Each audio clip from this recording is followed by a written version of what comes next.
stuff. This is very easy. You just plug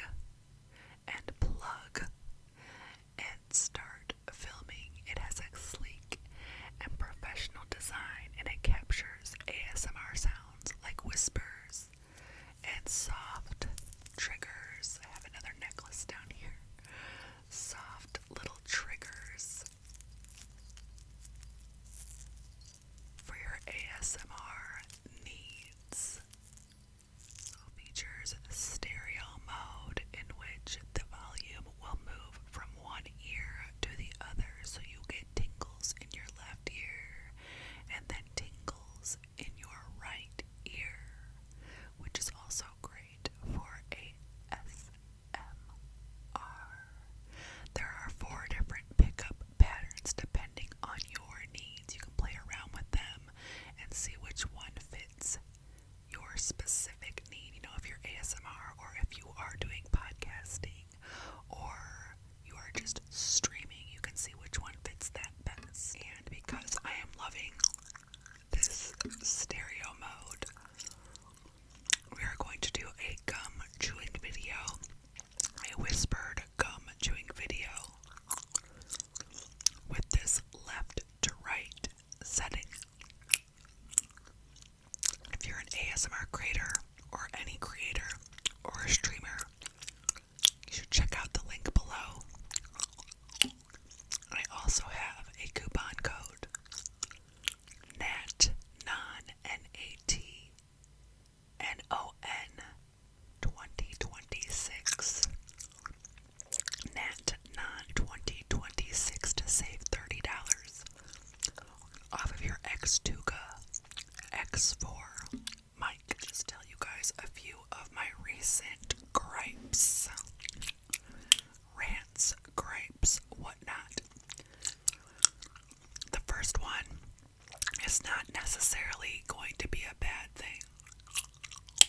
I still have a month off of work, but apparently the app that I use to get jobs is called Sub Alert.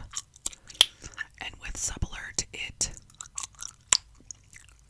works with the system that your school uses, but it gives you a little head start to what jobs are available. And you pay Sub Alert $7 a month. Now that seems silly to me, but if you don't do it, you don't get any of the decent jobs, right? Because everybody's doing it. So you kind of have to have Sub Alert to even have a fair shake. I opened up my email the other day, and it said, due to complaints from the school districts, Sub Alert will end December 2026. So as of December 2026, that app won't be available, but that's gonna be okay, because we'll all be picking from the original app, which is called Frontline. So I'm totally okay with that. I'm just mad that it took this long, and that I spent hundreds and hundreds of dollars over the years on this app that probably should have never existed. But if you didn't have it, you weren't gonna get work, or you weren't gonna, you just end up with the worst of the jobs that get posted, you know? So that will end up being okay. It's whatever. Now my second gripe is that we ordered our pet hermit crab, Pearl. May she rest in peace. Yes, Pearl passed. I don't know how long we had Pearl. We had her for a long time. She molted. That was very exciting. I was like, oh, she's growing up, you know? And she was just never the same after she molted. We didn't see as much of her. She wasn't as active. And I kept saying, hey, is she okay, to my husband? And my husband's like, I think she's fine. But she wasn't. My motherly intuition knew she wasn't quite right. And so Pearl did pass away. And she had a beautiful soul, so send up your vibes up to Hermit Crab.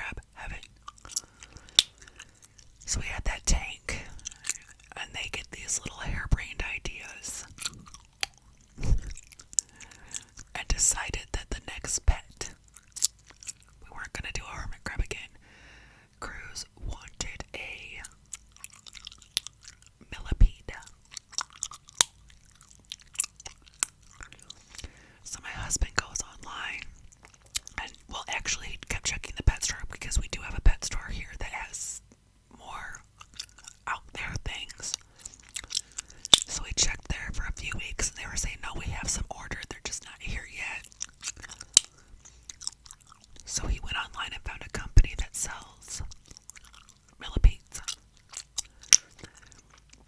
Ordered a millipede. It was supposed to be here within 2 days or something. And 2 days go by, nothing. 3 days go by, nothing. It says delayed. I'm not sure. Like it should have some kind of non-delay process if it's a living animal, right? But it just says delayed. Now after it's delayed for a few days, my husband gets a hold of the company. He's like, isn't this thing going to be dead?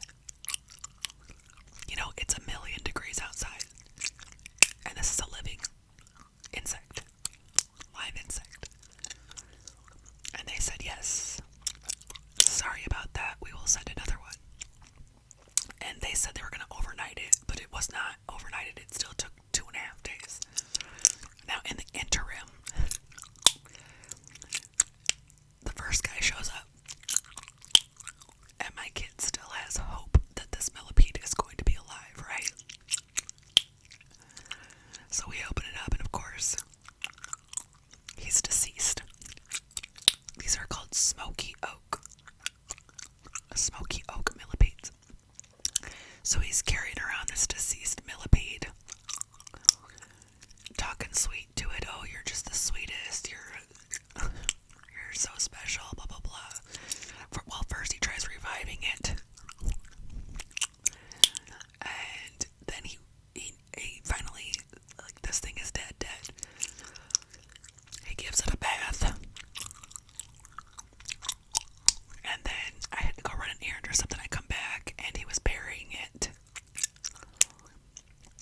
So after hours of this ritual, whatever this death ritual was, he was out there burying it. And then he wanted me to Google how many minutes after he buried it would it take for it to be in heaven. And I think he thought that the body was going to disappear. Like it was going to up into the sky or something. I told him that's not how it works, and it's instant. He didn't cry. He was sad, but he did not cry. So that really sucked. But the next day, we got our live smoky oak millipede, and he keeps wanting to name it axolotl. As I'm not calling that thing axolotl, but I will call it Axel, as in Axel Foley. But I can't call it axolotl because it's not an axolotl. So for now, he calls it axolotl, and I call it Axel Foley. So that is another gripe. Okay, for a third gripe, we have, alright, my son's car got broken into. He drives a Hyundai. This is not the town you want to drive a Hyundai in, and he's known that for years. He should have traded it in a long time ago, but who's mom to say? So he lives a few minutes down the road, and he was calling my husband's phone one morning because my phone was off, and he was running late for work, and he said his car got broken into. So I'm like, okay, I'll be over there. I get up, throw on some clothes, let the dog out, and then I head over to pick him up. They had busted through his window, and they had broke his whole steering wheel column off, but they didn't get the car. So he had already had it towed. I did not get a good look at it. He had it towed to the dealership. He thought that's what he should do, so he did that. Turns out it's not what you should do, because when he called his insurance later, they said they have to take it to their place. So then he had to have it towed to their place. He does have a special insurance because he does, out here, most insurances will not, they won't cover a Hyundai out here. They just know better. It's that bad. And these are like my students. That we have a liaison at the school, and so we know who's in trouble for what. These kids just keep, they're repeat offenders. They're not even doing this for money. They're doing this literally for shits and giggles, and to joyride, and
So those are my main three kind of gripes, kind of not just first world problems, just little